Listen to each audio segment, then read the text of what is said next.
Hello বন্ধুরা, অনিন্দিতা ব্লগে সবাইকে স্বাগত। দেখো, আজকে একটা নতুন ভিডিও নিয়ে তোমাদের সামনে আমি চলে এসেছি। অবশ্য অনেক দিন পরে ভিডিও দেওয়া হচ্ছে, কারণ মাঝে একটু শরীরটাও খারাপ ছিল আর এমনিতে সময়টাও খারাপ যাচ্ছিলো, সেই জন্য ভিডিও দেওয়া হয়নি। দেখো, আমরা চলে এসেছি মনাকে নিয়ে, মাকে নিয়ে আর আমার বড়বাবুকে নিয়ে। আমরা মায়াপুরে ঘুরতে এসেছি। এর কারণও আছে একটা, শুধু যে ঘুরতে এসেছি তা না, তার সাথে একটা উদ্দেশ্যও আছে। কারণ আমার পরশুদিনকে আমার মনার জন্মদিন গেছে, মানে গত শনিবার। তো আমি যখন মনা আমার মানে পেটে ছিল, তখন আমি সব জায়গায় সব ঠাকুর দেবতাদের যেখানে যেখানে আর কি ঠাকুর দেবতাদের প্রতিষ্ঠান আছে, সেখানে সেখানের প্রসাদ খেয়েছি আর মানে গেছি। তো মনে মনে এটাই আশা ছিল যে মনা যখন আমার আলো করে আসবে, তারপরে একটু বড় হলে সব জায়গায় আবার মনাকে নিয়েই যাব। তো তাই জন্য মায়াপুরে আমি চলে এসেছি। দেখো, আর আমার বড়বাবু মনাকে নিয়ে আসছে। এরপরে দেখো, চারিদিকটা একটু মানে একটু ঘুরলাম। একটু গরমও ছিল আজকে ভীষণ, তো সেই জন্য মনা একটু খ্যান করছিল মাঝে মাঝে। তো তাও তার মাঝখানে মনাও ভীষণ আনন্দ করছিল। আর তার মাঝখানে একটু ছবিও তুলে নিলাম কিছু, মায়ের সাথে আর আমার বড়বাবুর সাথে সবাই মিলে। তো এদিক ওদিক একটুখানি ঘোরাফেরা করে তারপরে প্রসাদ খেয়ে সন্ধ্যার দিকে রওনা দিচ্ছি। তো দেখো, তারপরে আমরা দেখো সন্ধে লেগে গেছে।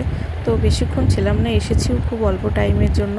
জাস্ট এসে একটুখানি এক রাউন্ড করে ঘুরে মোটামুটি দু একটা জিনিস দেখে বেরিয়ে পড়েছি। আর আমরা আগেই প্রসাদ খেয়ে নিয়েছিলাম, কারণ একটা জায়গায় প্রসাদ দিচ্ছিলো, তো সেখান থেকে আমরা প্রসাদ খেয়ে নিয়েছিলাম। শুধু আমার বর খায়নি। তো ও আবার সামনে দিচ্ছিলো বলে আমি ওকে বলেছিলাম যে প্রসাদ ওখান থেকে তুমি তাহলে যাওয়ার সময় নিও। তো তাই জন্য ও ওখান থেকে প্রসাদ নিয়ে নিল। দিয়ে খেতে খেতে এখন আমরা বাড়ি থেকে রওনা দিচ্ছি।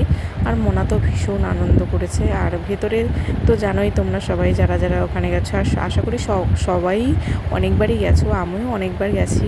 তো মনা হওয়ার পরে এই প্রথমবার আর কি। তো সেই জন্য ওখানে তো ভিডিও করা যায় না ভেতরের কোনো কিছু, তাই কোনো কিছুই তোমাদের সাথে শেয়ার করতে পারলাম না। জাস্ট বাইরে যেগুলো মানে করেছি সেগুলোই তোমাদের সাথে শেয়ার করছি। দেখো, আর এই সন্ধেবেলার মুহূর্তটা খুব সুন্দর।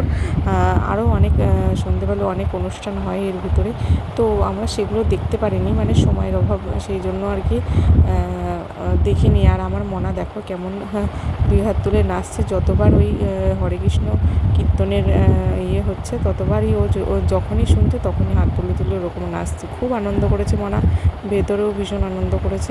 সেগুলো তার ভিডিও নিতে পারিনি। বাইরেরটাই দেখো আমার মনা কত আনন্দ করেছে। এরপরে দেখো, এখানে সবাই কীর্তন করছিল আর নাচানাচি করছিল। তো মনা এগুলো দেখে তো আরও ভীষণ আনন্দ করছিল আর হাত তুলে তুলে নাচছিল।